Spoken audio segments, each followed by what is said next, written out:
in 1921, during the time she spent working at the Henry Street Visiting Nurse Agency, was when she began to appreciate the importance of getting to know the patients and their environments.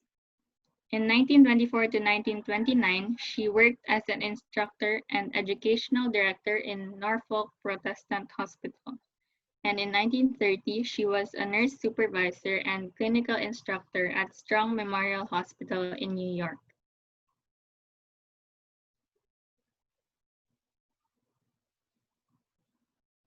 For 14 years of her career, she worked as an instructor and associate professor at Teachers College after getting her master's degree.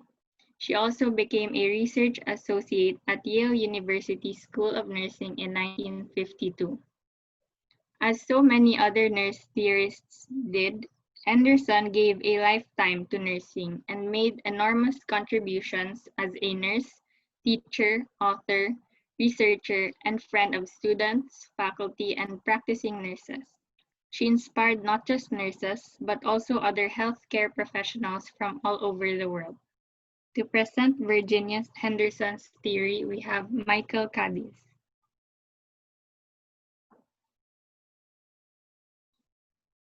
Hello, good morning, everyone. My name is Michael Cadiz, and I'll be reporting about the Virginia Henderson's nursing need theory and its four major concepts.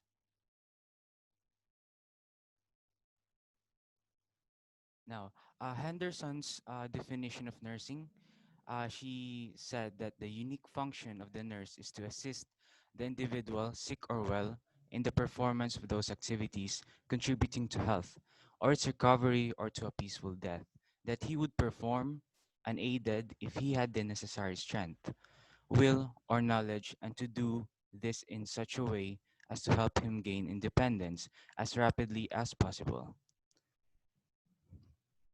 So, the need theory emphasizes on the importance of increasing patient independence, the basic human needs as the central focus of practice, which leads to further development of the needs of the patient.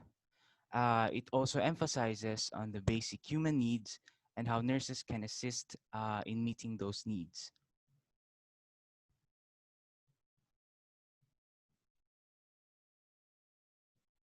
She also stated that, she also believed that the function of the nurse performs is primarily an independent one, that of acting for the patient when he lacks knowledge, physical strength, or the will to act for himself as he would ordinarily act in health, or in carrying out prescribed therapy. This function is seen as complex and creative, as offering unlimited opportunity for the application of the physical, biological, and social sciences and development of skills based on them. Now, the four major concepts of the nursing need theory. The first one is the individual. This focused on individual care by assisting the individual or the patient with necessary actions to maintain health or to achieve peaceful death. She defined the patient as someone who needs nursing care but did not limit nursing to illness care. Her theory presented the patient as a sum of parts with biopsychosocial needs, and the mind and body are inseparable and interrelated. Now, for the second major concept is the environment. Um, Henderson stated that maintaining a supportive environment conducive for health is one of the elements of her 14 activities for client assistant. This will be further explained by one of our members later on.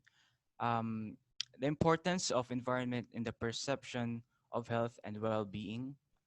There are three areas of environment: the biological, the physical, and the behavioral.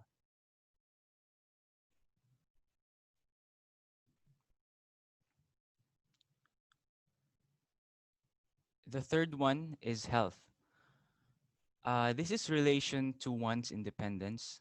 Basically, the 14 components of basic needs related to the person's health and as health relates to the independence of daily living. Nurses are the key persons in promoting health, prevention of illness, and being able to cure. Good health is a challenge because it is affected by numerous factors such as age, cultural background, emotional balance, and others.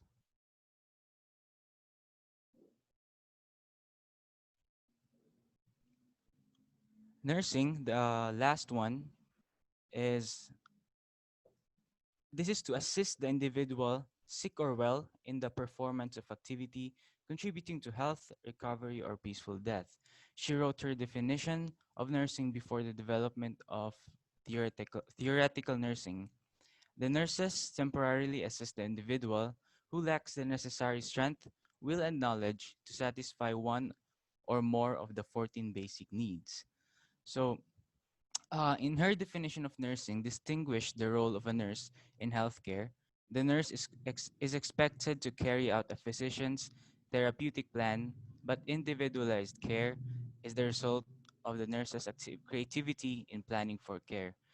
Um, the nurse acts as a substitute for for the patient, a helper to the patient, and also a partner with the patient.